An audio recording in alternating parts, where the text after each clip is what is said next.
Diabetes sendiri itu selain dari makanan juga faktor keturunan juga berpengaruh ya. Karena beberapa kalau dilihat semakin kesini itu usia penderita diabetes itu kayaknya semakin muda gitu. Sekarang waktu beberapa kali ketemu usia 20 tahun gitu. Ada gitu. 20 tahun dan itu sudah menggunakan insulin.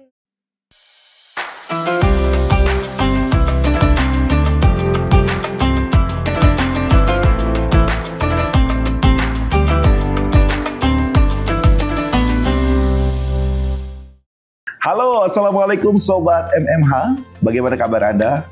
Semoga selalu sehat dan juga limpahan rahmat menyertai Anda selalu. Kembali hari ini bersama podcast Mitra Mulia Husada bersama narasumber yang pasti akan memberikan informasi menarik dan juga memotivasi hidup Anda.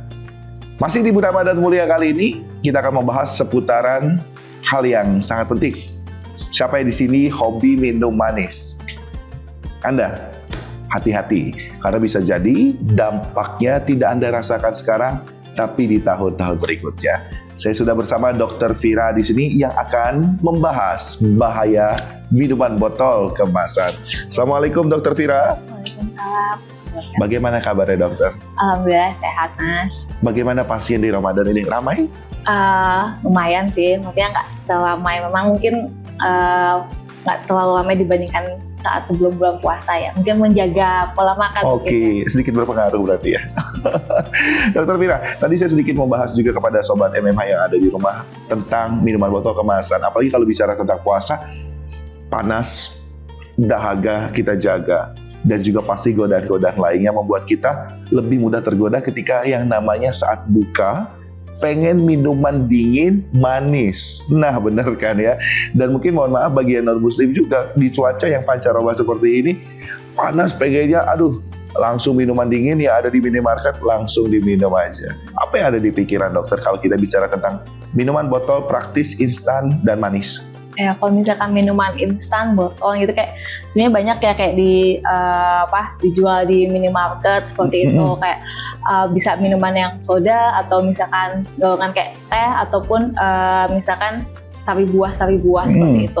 Banyak yang kayak tinggal ambil aja gitu ya, jadi nggak perlu misalnya ya kan biasanya kalau kayak jus itu kan kita harus mengolah ya biasanya. Kalau ini kan tinggal langsung ambil saja gitu, langsung kita minum seperti itu. Kayak saya misalkan minuman soda pun kayak langsung diambil aja seperti itu. Kemudian juga tinggal ya tadi instan, nggak perlu proses yang lebih gitu, langsung beli langsung diminum saja seperti itu. Dan itu cukup banyak sebenarnya untuk dijual gitu ya di minimarket ataupun di warung-warung itu juga cukup banyak seperti itu. Mengasihkan, menyegarkan, atau malah menakutkan bagi dokter?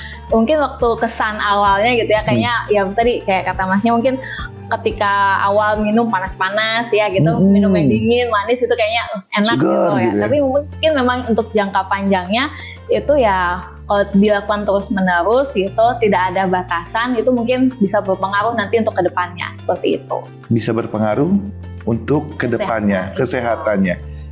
Kenapa sih dok? Memang ada kandungan apa di dalam minuman manis ataupun botol kemasan itu? Kalau untuk kemasan air kemasan seperti itu banyak misalkan seperti kandungan gulanya, kemudian juga ada pengawet dan juga ada pewarna ya seperti itu. Sebenarnya memang kalau untuk pengawet ataupun pewarna buatan seperti itu karena sudah lewat BPOM itu seharusnya memang sudah aman. Harusnya. Tapi ya, namun ada batasan seperti itu. Kalau misalkan kita konsumsi terus-menerus seperti itu, tidak melihat batasan, itu yang berakibat nanti ke depannya untuk kesehatan kita seperti itu. Baik dok. Kalau bicara batasan, memang ada nggak si porsi ataupun kapasitas gula yang memang harusnya dibutuhkan oleh setiap tubuh manusia dan kita harus perhatikan itu? Kalau dari Kemenkes sendiri gitu ada batasannya untuk kita konsumsi gula harian itu sekitar 50 gram atau 4 sendok makan. Jadi itu udah total sehari. Jadi dari pagi sampai pagi lagi itu 4 sendok makan. Jadi itu udah termasuk semua. Jadi kadang kalau misalkan kita minum minum kemasan, kita kadang mungkin nggak perhatikan ya itu gulanya berapa gram gitu dalam satu botol itu.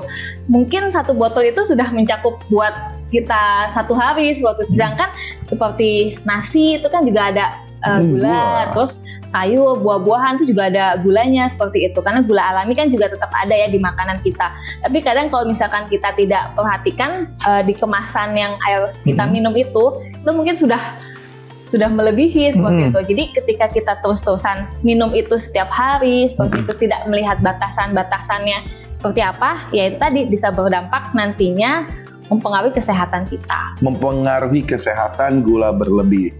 Ini fun fact sekali ya. Pasti mungkin saya sampai bengong kalau 4 sendok makan, mohon maaf ya, kayaknya jarang ya dok ya. Sebagai manusia pada umumnya yang mungkin mohon maaf tidak mengartikan penting sehat dan tidak menjaga gitu. Semua yang kita butuhkan di hidup ini yang manis-manis, yang enak-enak gitu ya dok ya. Tapi dok, memang apa sih dampaknya ketika kita berani mengambil keputusan untuk mengkonsumsi gula berlebih? Terutama stok minuman instan ataupun belanja minuman instan yang manis-manis, apa dampaknya?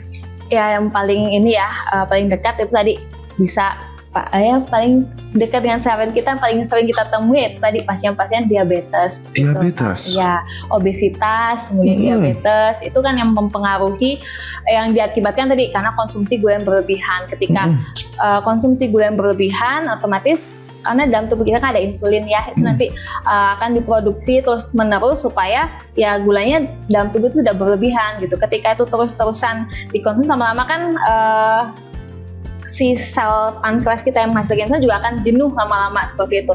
Ketika mulailah terjadi resisten terhadap insulin, nanti bisa terjadi itu tadi diabetes. Tidak pandang usia? Tidak pandang usia, karena beberapa ya memang faktor tadi ya diabetes sendiri itu selain dari makanan juga faktor keturunan juga berpengaruh ya. Karena beberapa kalau dilihat semakin kesini itu usia penderita diabetes itu kayaknya semakin muda gitu. Kalau misalkan dulu pas waktu awal-awal dokter umum gitu ya, kayak ya wajar kayak usia 40 tahun ke atas itu diabetes ya, karena mungkin ya hidupnya sudah melewati banyak fase seperti itu. Sekarang waktu beberapa kali ketemu usia 20 tahun gitu. Ada gitu. 20 tahun dan itu sudah menggunakan insulin gitu, kayak kayak ini maksudnya kayak waktu ketemu juga usianya masih muda, masih sekitar 21 atau 22 gitu, masih cukup muda gitu. Dan itu nggak hanya 1-2 kali itu ketemu, dan itu pasti yang berbeda gitu. Itu memang ada riwayat sebelumnya di keluarga, memang dia ada riwayat diabetes dan kebetulan dia obesitas juga gitu. Waktu itu memang saya tidak menanyakan untuk mengulik gimana maksudnya untuk pola hidup dia seperti itu ya. Tapi kalau misalkan dilihat kan semakin kesini itu memang kalau dilihat banyak minuman-minuman semakin instan kafe instan banyak menjamur. Iya, jadi minuman-minuman tuh udah variasinya tuh kayak udah banyak banget gitu. Kayak, dan minuman tuh juga nggak hanya yang botol-botol di minimarket ya, kayak jenis-jenis kayak ada minuman boba-boba lah segala macam itu kayak semakin menjamur semakin kesini. Jadi kayak makin kecil usia udah mulai terpapar gula yang berlebih, jadi semakin muda yang terkena untuk diabetes. Ternyata manis itu racun ya dok ya? Iya. Tapi bagaimana dok ketika kita memiliki adik, anak, ataupun mereka yang ada di rumah atau saat ini sobat MMH punya anak hobinya yang manis-manis. Kita tahu selera anak kecil, permen, coklat, di lain hal itu es. Ataupun minuman yang kalau kita ajak ke minimarket atau belanja maunya yang manis. Apakah bahaya juga bagi mereka anak-anak yang mungkin bisa kita katakan usianya di bawah 10 tahun deh? Iya, karena batasan gula pada usia anak-anak itu lebih sedikit lagi batasan konsumsi gula hariannya gitu. Kalau misalkan saya pernah setahu saya kalau misalkan dari untuk konsumen anak gitu ya, itu dibatasi kalau di bawah 1 tahun atau di bawah 2 tahun itu sebaiknya tidak perlu tambahan gula. Kemudian di atas itu misalkan setahu saya sekitar usia berapa tahun itu 2-3 tahun atau 2-4 tahun itu batasan gulanya sekitar 2 gram seperti itu. Jadi semakin kecil usia sebenarnya batasan gulanya juga lebih sedikit dibandingkan yang usia dewasa seperti itu. Tapi kan kadang anak-anak ya tadi dikembalikan lagi ya ke orang tuanya juga itu berperan penting. Jadi karena banyak kasus mungkin nggak baru ya, mungkin beberapa tahun ini melihat bahwa penderita diabetes pada anak-anak itu meningkat seperti itu. Nantinya akan berdampak juga terhadap yang usia dewasa muda seperti itu. Karena anak-anak saja sudah menderita diabetes, gimana untuk usia muda? Ya, arti kita nauzubillah, dan juga ini adalah bicara tentang realita. Walaupun pahit, namanya realita, kita tidak harus tutup mata dan kita harus open mendengarkan itu. Dan yang dokter yang mengalami sendiri melihat hal itu tersebut. Jadi jangan bangga ketika anak kita hobi minuman dingin, manis, hobi coklat, yang ternyata itu adalah memiliki dampak bahaya bagi tubuh kita seperti itu dok ya. Dok, selain manis ataupun bisa menyebabkan diabetes, di minuman botol kemasan apakah ada pengawet ataupun bahan kimia lain? Iya, kalau misalkan kita lihat kan ada beberapa memang pengawet gitu ya. Paling sering memang pengawet itu seperti natrium benzoat, seperti itu. Kandungan natrium itu kan juga sebenarnya kalau konsumsi berlebihan itu juga tidak baik gitu. Karena dalam tubuh tadi sama untuk batasan natrium ataupun gula dalam tubuh kita tuh ada batasannya untuk hariannya. Kalau misalkan karena paling sering tadi ya untuk pengawet itu kan natrium benzoat, itu salah satunya ada antara beberapa pengawet-pengawet yang sering digunakan. Kalau misalkan itu juga berlebihan gitu, memang dari BPOM itu sudah lulus BPOM berarti memang kadarnya sudah sesuai, tapi gimana kita mengkonsumsinya seperti itu. Kalau misalkan kita konsumsinya berlebih, ya sama kembali lagi seperti tadi gula tadi. Kalau misalkan berlebih ya otomatis menimbulkan efek nantinya. Memang tidak kelihatan dalam mungkin setahun 2 tahun tidak terlihat. Apa dampak dari bahan ataupun zat kimia yang ada di dalam botol kemasan itu? Paling sering tadi ya kalau misalkan dari efek natrium sendiri, natrium itu kan erat kaitannya dengan kalau misalkan kita sering dengar kalau garam itu bisa darah tinggi seperti itu. Jadi ya tadi kalau misalkan pengawet salah satunya ada natrium benzoatnya gitu. Kalau misalkan sering dikonsumsi, natrium itu dapat menyebabkan tekanan darah tinggi karena natrium itu dia temenan dekat sama air, jadi dia menahan air dalam tubuh. Kalau misalkan air dalam tubuhnya meningkat, otomatis jantung juga harus bekerja ekstra untuk memompakan darah yang berlebih seperti itu di dalam tubuh kita. Jadi lama-lama bisa darah tinggi. Kalau efek jangka panjangnya juga darah tinggi itu kan darah tinggi. Tadi juga minuman manis bisa mengakibatkan nantinya kerusakan ginjal gitu. Nauzubillah ya.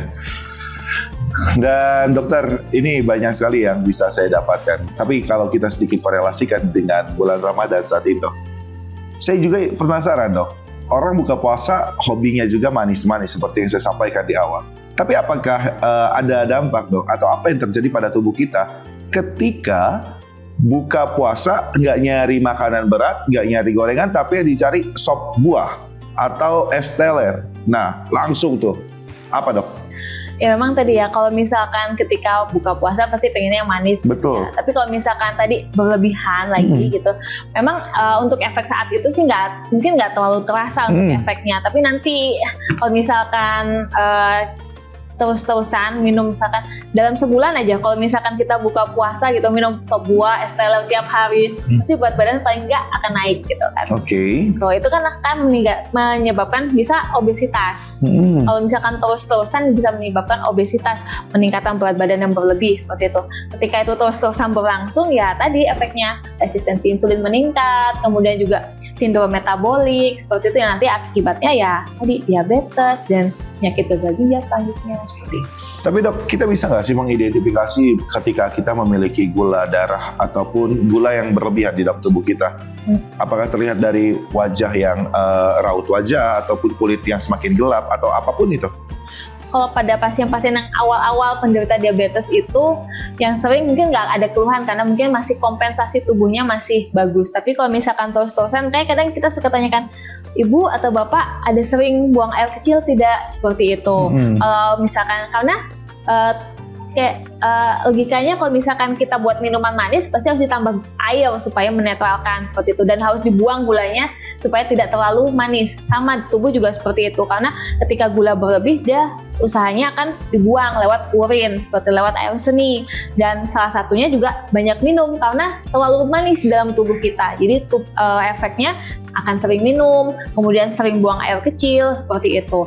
Dan kemudian juga kok makannya biasa gitu tapi berat badannya biasanya turun karena gula di dalam tubuh itu gula di dalam darah itu dia tidak bisa masuk ke dalam sel-sel tubuh, jadi hanya berputar di dalam darah gitu. Jadi makan tapi kok nggak nambah gemuk, malah tambah kurus, biasanya seperti itu. Itu adalah salah satu bentuk ciri awal ya? Iya, seperti itu. Yang dilihat. Ada lagi dok? Dan perlu diperhatikan juga kalau misalkan kayak berat badan berlebih itu juga berpotensi nantinya bisa menderita penyakit-penyakit yang metabolik seperti itu. Baik, ini luar biasa sekali ya. Dok, mungkin penasaran bagi mereka yang memiliki gula darah berlebih atau penderita diabetes, ada nggak sih di bulan Ramadan ini tips untuk menjalani ibadah puasa supaya tetap ingin menunaikan kewajiban sebagai muslim? Untuk pasien-pasien diabetes memang disarankan untuk kontrol ya, rutin seperti itu. Jadi sebelum memasuki bulan puasa memang disarankan untuk kontrol terlebih dahulu gitu ya.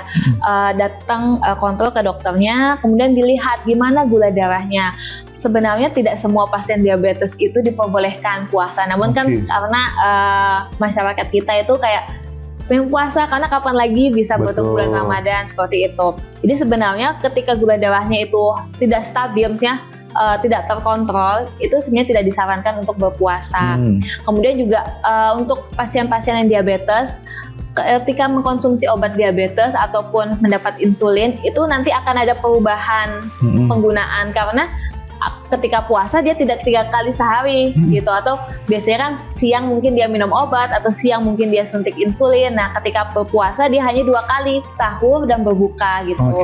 Kemudian juga untuk makanan-makanan juga sebaiknya yang kalau misalkan yang kita makan gitu, untuk yang karbohidrat itu baiknya karbohidrat kompleks, maksudnya seperti yang awet istilahnya, kayak misalkan umbi-umbian atau misalkan beras merah. Jadi cukup dengan indeks glikemik yang rendah, jadi tidak langsung melonjak gula darahnya gitu, jadi stabil. Kemudian juga tidak ketika siang hari, karena resiko hipoglikemi atau gula darahnya rendah saat siang hari itu juga berpotensi pasien-pasien diabetes itu kan kalau kita bilang ngedrop ya, gula darahnya rendah. Itu juga dipersiapkan waktu sahur. Kemudian minum air putih yang cukup gitu, karena ya tadi dikhawatirkan takut dehidrasi, karena ketika gula darah berlebih dalam tubuh itu resiko untuk dehidrasi, karena cairan itu kan kurang karena lebih banyak gulanya seperti itu. Jadi resiko untuk terjadi dehidrasi. Dok, singkat. Kalau banyak minum manis, kata orang yang ada di masyarakat kita banyak minum air putih juga. Sebenarnya secara teori ada nggak? Atau memang ya nggak, sama aja gitu, nggak berlaku? Sebenarnya sih tidak ya, karena kalau tetap harus dibatasi. Dibatasi berarti ya dok ya? Oke, ini adalah momo-momo ataupun kalimat di masyarakat yang ternyata tidak semua dibenarkan ya dok ya. Dok, secara singkat boleh kasih ajakan sehat untuk sobat MMH yang ada di rumah untuk tetap jaga kesehatan di bulan Ramadan, dan termasuk hati-hati jangan jajan sembarangan, apalagi botol kemasan. Silakan dok. Ya. Untuk masyarakat gitu, untuk sahabat MMH, mungkin untuk selama bulan puasa ini lebih dijaga lagi, baik itu untuk konsumsi makanan atau minumnya. Sebaiknya untuk makan makanan yang bergizi dan seimbang gitu, tidak terlalu berlebihan untuk konsumsi gula maupun garam seperti itu. Agar dan juga kalau bisa tetap beraktivitas ataupun berolahraga agar puasanya tadi tetap sehat dan tetap bugar seperti itu. Baik, jangan rebahan ya dok ya. Dokter Mira, terima kasih banyak ya. Banyak sekali bekal ilmu yang bisa kita dapatkan di sini, dan pastinya juga ke depan kita bakal banyak mendapatkan insight positif dari narasumber lainnya. Sobat MMA, sekian dari kami, sampai jumpa. Dokter, terima kasih banyak.